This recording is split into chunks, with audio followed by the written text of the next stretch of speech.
really, before I get into the game, just, really hope that their player, their corner that was injured, everything's okay with him. Talked to Sam immediately after, and he was moving, so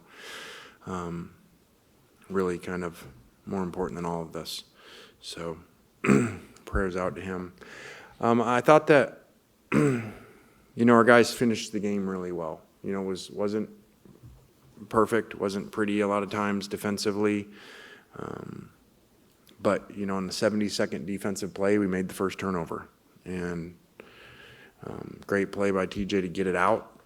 And at the end of the day, just kept kind of saying on the headset, bend, don't break, bend, don't break. We got to make a turnover, and our guys did. So huge there. And then, you got to make a first down there too. So you got to, in the game, I don't care where you play, especially the SEC, man, you got to not give it back to them. And I said, we get a lot of talk about that roster last year and what was here, but we had a chance in 2 games, to end games ahead at the end of the game, and didn't make a first down to end them. So they did it today, and obviously Trinidad played extremely well. Austin came in, made a huge touchdown throw. Unfortunately, I think, hurt himself on that drive, but really proud of Austin for going in there and making a big play in that situation. So Trinidad's day didn't surprise me. Anytime we've gone in the stadium in scrimmages or in his play the last 2 games, he's done a fabulous job. I just think he has the it, and that's why we brought him here. And I think as you look around the country, look a year ago, when there's an SEC team and they lose their quarterback and they're a completely different team without him. And then when they get him back, they totally change. So, just said in the offseason, just like any room, D-line, DBs, hey, let's improve the room overall, and spend a lot of time and energy recruiting Trinidad, for situations like this. And Kyle just said he played in front of more fans today than he did in his entire career combined. So says a lot about him that he didn't rattle, and he took care of the ball. A lot of times quarterbacks don't care their age. When they finally start, number one issue is taking care of the ball, and he did a great job of that, and we needed all that today, obviously, with the way that we played defensively. Questions? We'll start over here at the top. What kind of led to that resurgence defensively in the second half? Pete does a great job at halftime. I actually said it in the halftime interview on TV. Overtime here, we've done a great job, just like last week, of halftime adjustments on things and defensively. And so I really had a lot of confidence that he'd figure something out, because it wasn't working in the first half. And we obviously couldn't figure out the quarterback and him pulling and stopping them. So, again, Coach Petrino does a great job, too. They get paid a lot of money to coach over there as well. And he's always done a good job of scheming people. And so, really proud of how we made adjustments and limited them in the second half, really to the 1 touchdown. Obviously Austin came in for that 1 drive, but what made Trinidad the right call tonight, even with Austin available, and when did you make that call? Obviously Austin was available to play, just like the report, and he played. Just a lot went into it, just taking a lot of information in and making that decision, really late.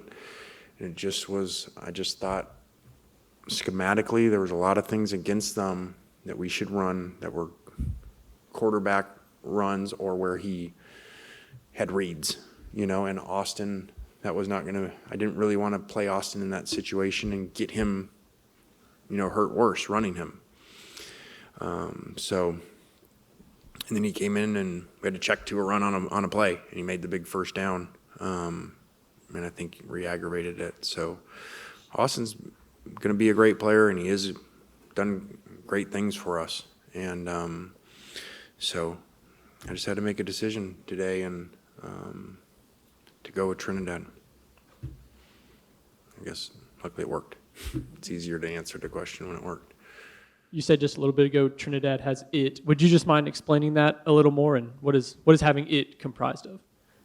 Yeah, that's kind of $1 million question, what it's comprised of. That's why it's called it. It's just a factor. And we saw it obviously on his game tape, and then we saw it in scrimmages when we went in the stadium. And even as he was learning the offense and didn't know everything, he just found a way to, kind of have some magic about him. And so he did it today. And the most thing I'm proud of is the way he took care of the ball in the game.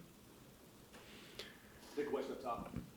Lane, Trinidad's not really like an unconventional transfer. He comes from D2 now to here to play, like you said, in front of more fans than he's ever played in front of. What can you say about maybe his journey to tonight's win? Yeah, I think first off on that note, credit to our personnel department and Billy Glasscock, our GM. You know how we structure that, because it's hard to find people in D2, So we scour a lot of players, a lot of different things, and just like the NFL does the draft. That's how we do it here. And,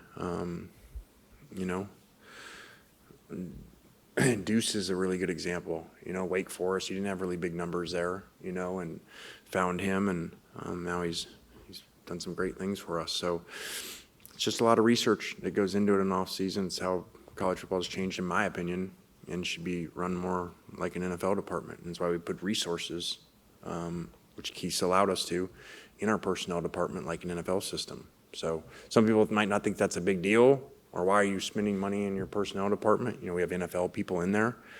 Well, you liked it when guys were making those plays at the end of the game. So good job for those guys. Back down here. Lane, I'm sure there'll be a lot of comparisons about the play today of Chambliss. Anybody that you've coached that maybe you compare him to, like a Blake Sims, that maybe plays into your offense? Yeah, they just said that on the radio. There's a lot, same jersey number. There's a lot of Blake Sims in there. The quick feet, similar body structure and size, and the ability to release the ball really well for not a really tall guy and find windows. And so, yeah, there's a lot of Blake Sims in there. I'm not saying he's Russell Wilson, don't get me wrong, but there's some similarities in that, kind of in the it factor and how he moves and holds himself, that I've kind of said that since he's gotten here. Lane, you mentioned how in back-to-back weeks you've had chances to put the game away, but ultimately didn't until the very end. How important is it for a team filled with newcomers to experience wins like these both on the road and at home? Yeah, it's really big for them to go through this adversity if you win.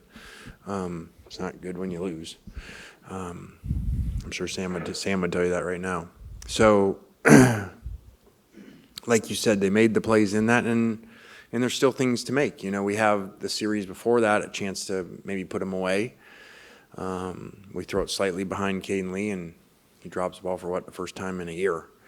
And so there's still a lot of things to work on. And obviously, we got to tackle quarterbacks like that a lot better on defense.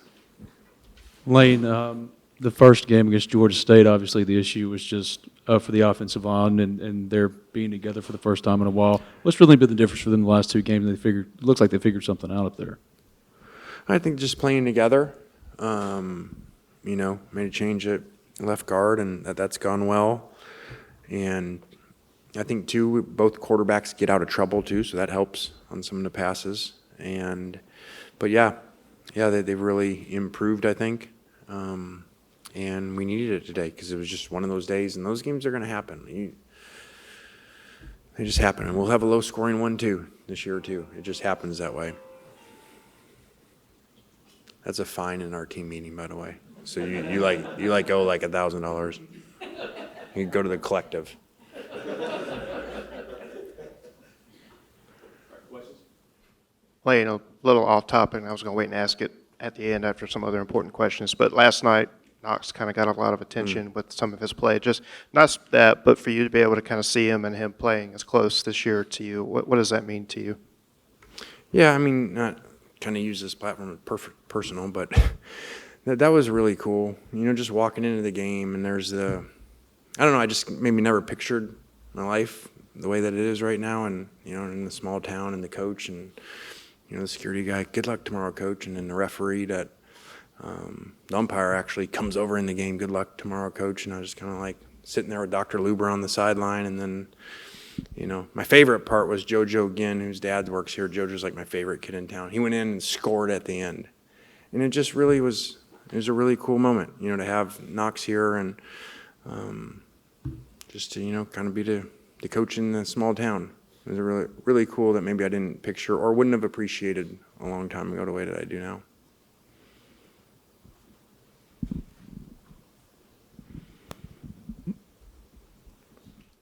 Not sure how much of a chance you got to talk to him, but how did Austin maybe handle tonight?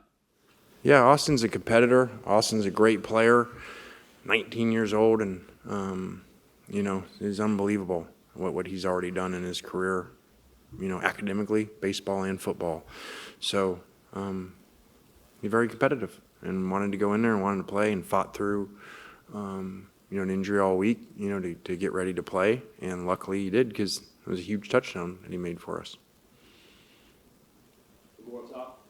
Coach, through 3 weeks, your team's 2-0 in SEC play now. A lot of teams start with non-conference and then kind of load the SEC schedule at the end. What kind of toughness have you seen out of these last 2 games out of your team? Yeah, I mean, when you win, you love the schedule that way, so it worked.